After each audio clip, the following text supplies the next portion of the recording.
नमस्कार।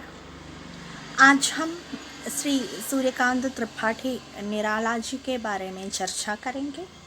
आप सब जानते हैं श्री सूर्यकांत त्रिपाठी निराला छायावाद के कवि हैं। छायावाद के चार प्रमुख स्तंभों में एक है श्री निराला।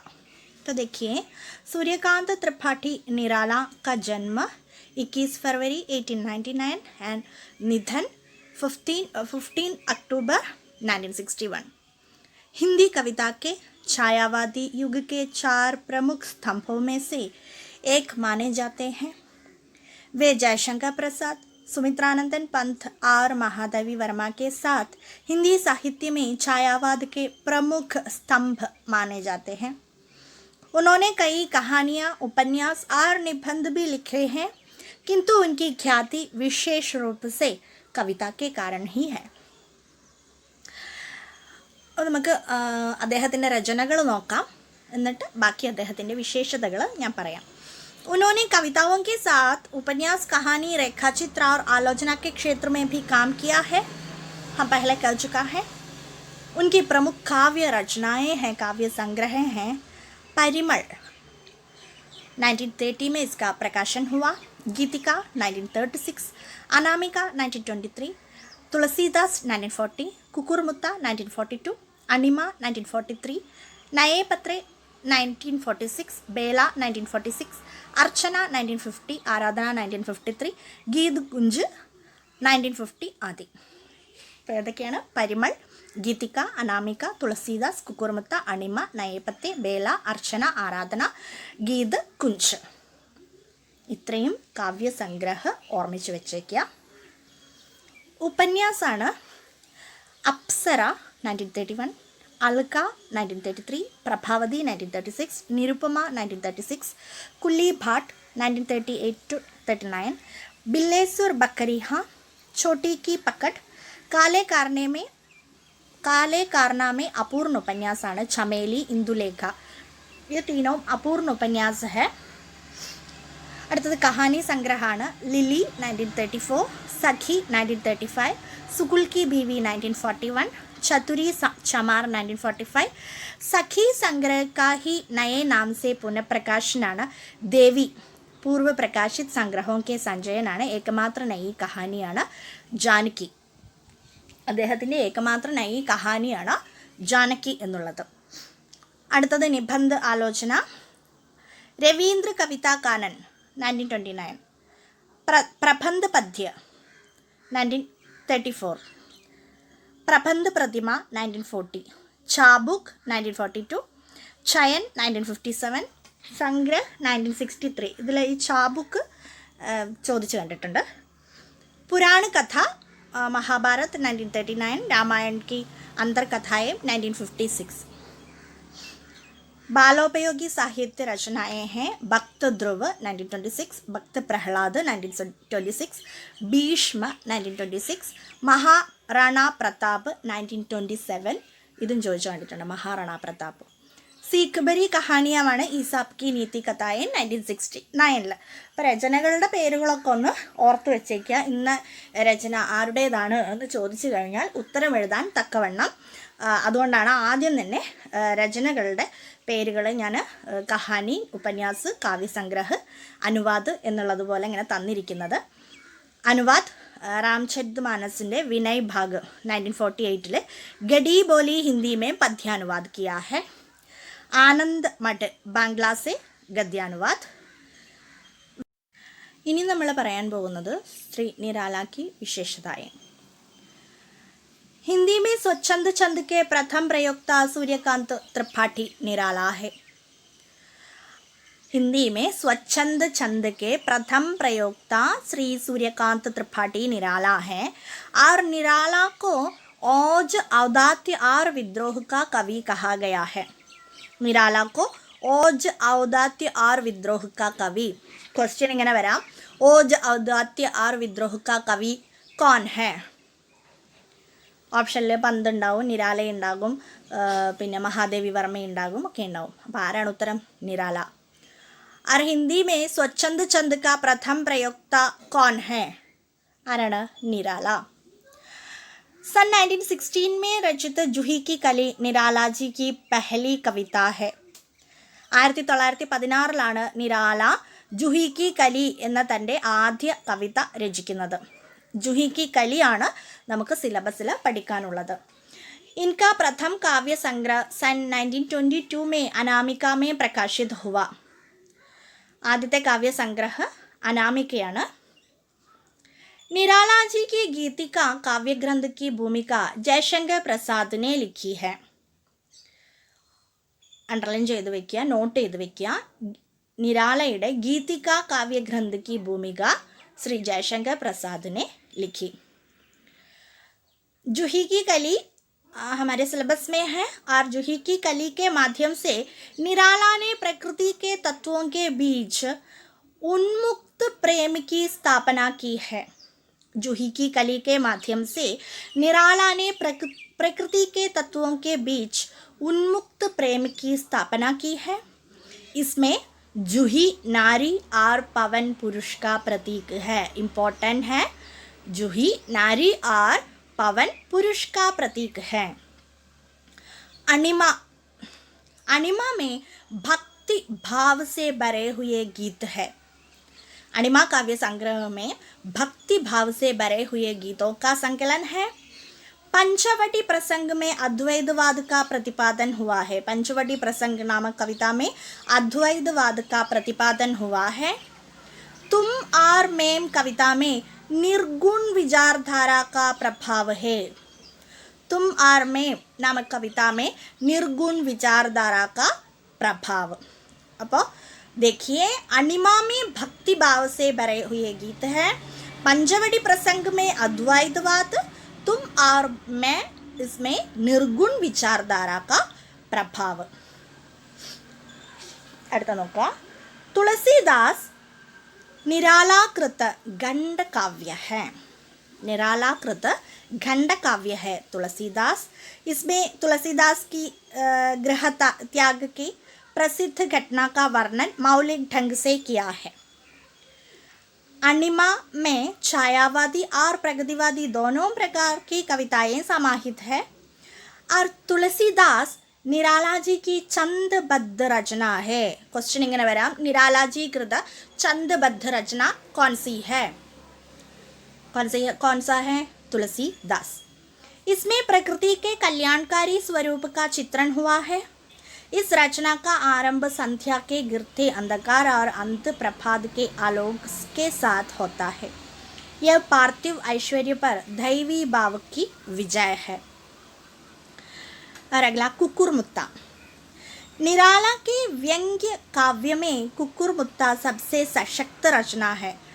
ഇതിൽ പോയിന്റ് എഴുതാൻ ഞാൻ വിട്ടുപോയി. കുക്കുർമുത്ത വ്യംഗ്യ കാവ്യമാണ്, ശ്രദ്ധിക്കുക. കുക്കുർമുത്ത व्यंग्य काव्य. इसमें नवाब के बाग में उगा कुकुरमुत्ता पास में खिले गुलाब को फटकारता है.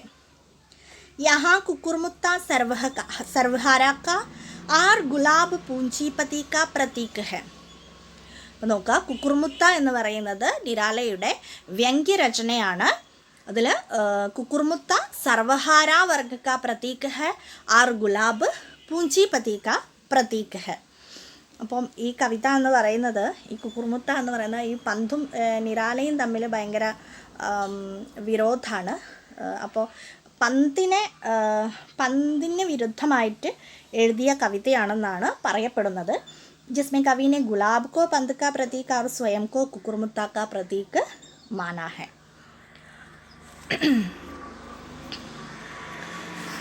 അടുത്ത് നോക്കാം.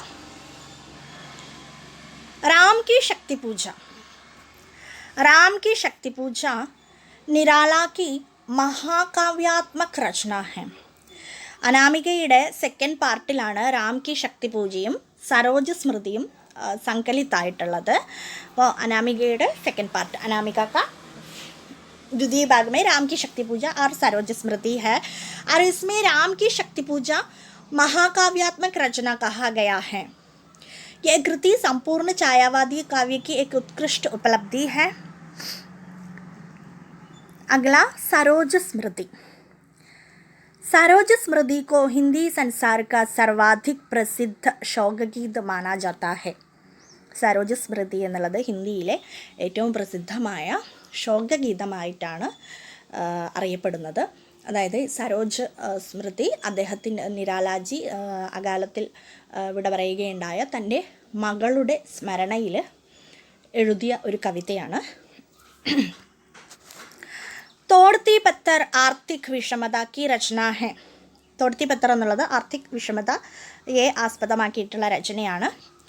ഭിക്ഷുക് മേ രാഷ്ട്രീയ സമസ്യ വ്യക്ത് കിയാ ഹെ.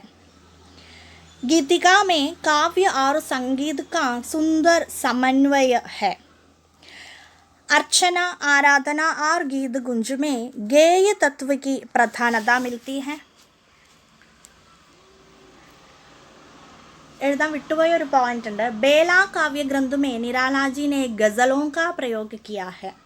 इसमें देशभक्ति, आध्यात्म, श्रृंगार, प्रकृति आदि विषय रचना है. അതൊന്ന് നോട്ട് ചെയ്ത് വെക്കണം. ബേല നിരാലയുടെ ഗസലോं का പ്രयोग, ഗസലോ അതിനെ ആസ്പദമാക്കിയിട്ടുള്ള രചനകളാണ്. ഗസൽ അടിസ്ഥാനമാക്കിയിട്ടുള്ള രചനകളാണ് ഏതിലുള്ളത്? ബേലയിലുള്ളത്. നെക്സ്റ്റ് ഇമ്പോർട്ടൻറ്റ് പോയിൻ്റ് ആണ് നയേ പത്തേ ദളിതോं की पीड़ा और उनकी दयनीय दशा का वर्णन. नए पत्ते में निराला जी ने दलितों की पीड़ा और उनकी दयनीय दशा का वर्णन किया है. क्वेश्चन वरान चांस ഉണ്ട്. അടുത്തത് निरालाजी का अंतिम काव्य संग्रह संध्या काकली. നിരാലാജിയുടെ അന്തിം കാവ്യസംഗ്രഹമാണിത് സന്ധ്യ കാക്കലി. പഹലി കവിത ഏതാണ്? ജൂഹി കി കലി 1916. പഹല കാവ്യസംഗ്രഹ ഏതാണ്? അനാമിക 1922. ഞാൻ ഫസ്റ്റിൽ 23 എന്നാണ് തോന്നുന്നു പറഞ്ഞത്, 22. പിന്നെ അന്തിം കാവ്യരചന काव्य संग्रह संध्या काकलियाना जो उनके मृत्यु के उपरांत सन 1969 में प्रकाशित हुआ है. इस काव्य ग्रंथ की कविताओं में उनकी निजी जीवन की हताशा और निराशा की अभिव्यक्ति हुई है.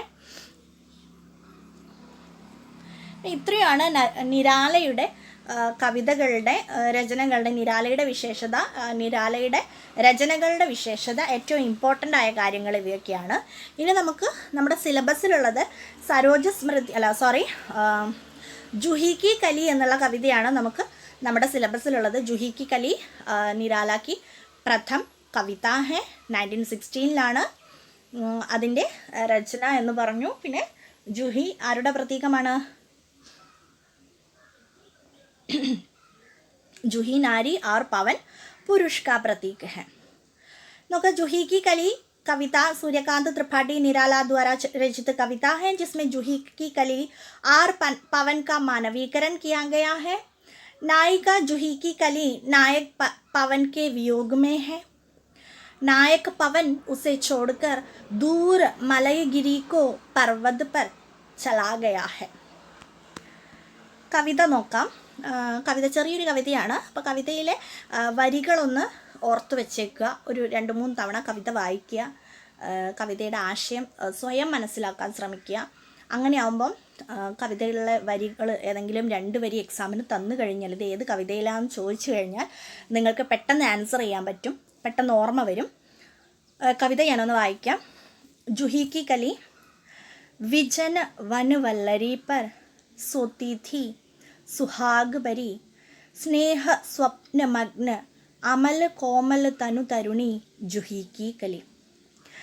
दृग बंद किए शिथिल पत्रांक में वासंती निशा थी, विरह विधुर प्रिया संग छोड़ किसी दूर देश में था पवन, जिसे कहते हैं मलयानिल. आई याद बिछुड़न से मिलन की वो मधुर बात, आई याद चांदनी की धुली हुई आधी रात, आई याद कांता की कमनीय गात. फिर क्या पवन उपवन सरसरित गहन गिरी कानन कुंच लदा पुंजों को पार कर पहुंचा जहां उसने की केली कली घिली साथ. सोती थी जाने कहो कैसे प्रिय आगमन वह, नायक ने छूमे कपोल डोल उठी वल्लरी की लड़ी जैसे हिंडोल, इस पर भी जागी नहीं, चूक क्षमा मांगी नहीं, निद्रालस बंकिम विशाल नेत्र मूंदे रही, किंवा मतवाली थी यौवन की मदिरा पिए, कौन कहे। निर्दय उस नायक ने निपट निठुराई की झोंकों की झड़ियों से सुंदर सुकुमार देह सारी झकझोर ढाली, मसल दिए गोरे कपोल गोल चौंक पटी युवती, चकित चितवन निज चारों और फिर हेर प्यारे को सोच सेज पास, नम्र मुख हंस गिली ഖേൽ രംഗ് പ്യാരേ സംഗ്. കവിത നിങ്ങൾ ഒരു 2-3 തവണ വായിച്ചു നോക്കുക. സിമ്പിൾ ലൈൻസാണ്. നിങ്ങൾ തന്നെ ഒന്നതിൻ്റെ ആശയം മനസ്സിലാക്കിയെടുക്കാൻ ശ്രമിക്കുക. ഞാനതിൻ്റെ ആശയം മൊത്തത്തിലുള്ളൊരാശയം ഞാൻ പറഞ്ഞു തരാം. कवि निराला जी कहते हैं कि जूही की कली विरह में पीड़ित नायक का रूप है, जो अपने प्रेमी पवन के विरह में तड़प रही है, जो उसे छोड़कर दूर मलयागिरी पर्वत पर चला गया है. वो अपने प्रेमी के स्वप्न में ही खोई रहती है कि कब उसका प्रेमी आएगा और उन दोनों का मिलन होगा. दूर मलयागिरी पर्वत पर गए उसके प्रेमी पवन को भी अपनी नायिका की याद आती है, तो वह अपनी प्रेयसी से मिलने के लिए तड़प उठता है और वह अपनी प्रेयसी जूही की कली से मिलने के लिए चल पड़ता है. जब वह अपनी प्रेयसी के पास पहुंचता है तो उसकी प्रेयसी जूही की कली उसके सपनों में खोई निश्चल आंखें मूंदे पड़ी है. उसे अपने प्रेमी के आने की कोई सुध बुध नहीं है और वो अपने प्रेमी को स्वागत में उठती नहीं है, तो उसके प्रेमी को लगता है कि वो जूही की कली को उसके आने का उसे कोई हर्ष नहीं, क्रोधित हो जाता है. फिर पवन क्रोधित होकर अपने झोंकों को तेज गति से चलाने लगता है, जिससे जूही की कली के कोमल तन पर आघात लगता है और वह हड़बड़ाकर उठ जाती है. तब अपने सामने अपने प्रेमी पवन को देखकर वो हर्ष से उल्लसित हो उठती है और फिर दोनों प्रेमी प्रेमिकाओं के गिले शिकवे दूर हो जाते हैं और दोनों का मिलन हो जाता है और दोनों प्रेमी प्रेमिका प्रेम के रंग में डूब जाते हैं. മനസ്സിലായിട്ടുണ്ടാവുമല്ലോ. അപ്പോൾ നിങ്ങൾ തന്നെ ആശയം ഞാൻ ഏറ്റവും ലഘുവായിട്ട് തന്നിരിക്കുകയാണ്. അപ്പോൾ ഓരോ വരികളുടെയും ആശയം നിങ്ങൾ തന്നെ ഒന്ന് നോക്കുക. അങ്ങനെയാവുമ്പോൾ കവിതയിലെ വരികൾ എവിടുന്നെങ്കിലും 2 വരി തന്നാലും നമുക്ക് ജൂഹി കി കലിയിലേതാണെന്ന് മനസ്സിലാകും. അപ്പോൾ ജൂഹി കി കലി എന്നുള്ള കവിതയുടെ വിശേഷതകളാണ്. ഒന്നാമത്തെ सरल भाषा, അല്ലേ? നമുക്ക് വായിക്കുമ്പോൾ തന്നെ മനസ്സിലാവുന്നുണ്ടല്ലോ. सरल भाषा है, मानवीकरण अलंकार है, नायक नायिका वियोग का वर्णन है. കവിതയിൽ നായക് നായിക വിരഹ വർണ്ണനാണ്.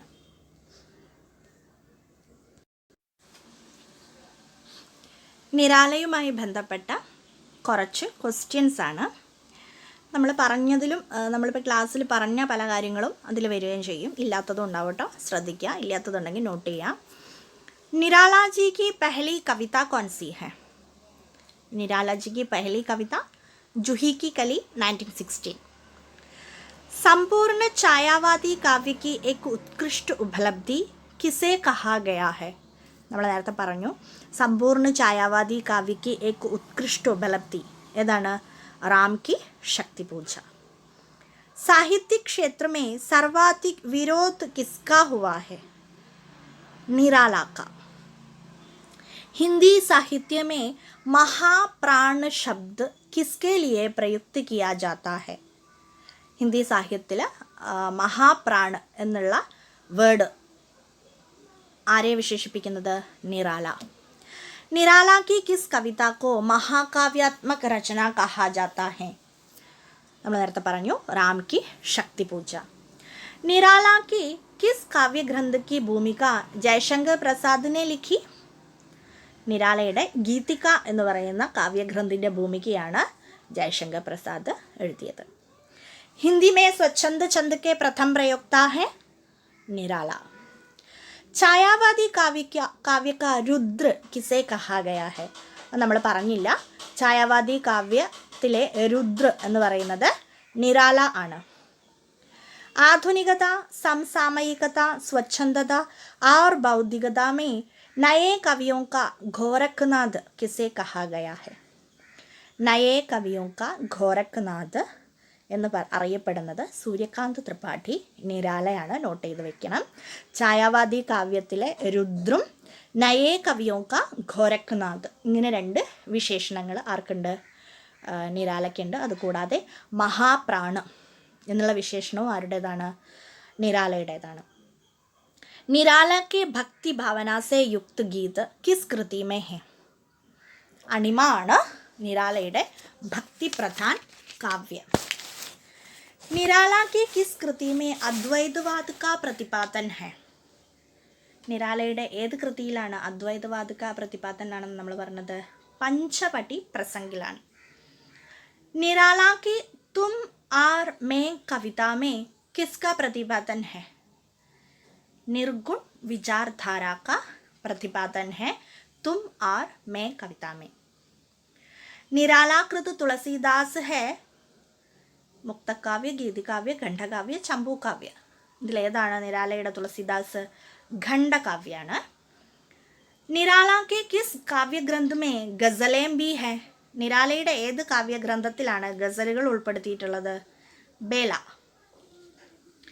ഹിന്ദി संसार का सर्वाधिक प्रसिद्ध शोकगीत माना गया है सरोज स्मृति. आर्थिक विषमता को उद्घाटित करने वाली रचना है तोड़ती पत्थर. निराला की वो रचना जिसमें दलितों की दयनीय दशा का चित्रण हुआ है ഏത് രചനയാണ്? നയേ പത്തേ. നയേ പത്തേ. निराला जी का अंतिम काव्य ग्रंथ जो उनकी मृत्यु के उपरांत 1969 में प्रकाशित हुआ ഏതാണ് നിരാലയുടെ അന്തിം കാവ്യഗ്രന്ഥ? സന്ധ്യ കാകളി. അപ്പോൾ ഇത്രയാണ് നിരാലയെക്കുറിച്ച് നമ്മൾ ക്ലാസ്സിൽ ചർച്ച ചെയ്തത്. കൂടുതൽ കാര്യങ്ങളുണ്ടെങ്കിൽ നോട്ട്സായിട്ട് നിങ്ങൾക്ക് തരാൻ ശ്രമിക്കാം. അപ്പോൾ നിരാലയെക്കുറിച്ച് വ്യക്തമായൊരു ധാരണ ഉണ്ടാക്കി വയ്ക്കുക. കൂടുതൽ കാര്യങ്ങൾ തേടിപ്പിടിച്ച് കണ്ടെത്തുക.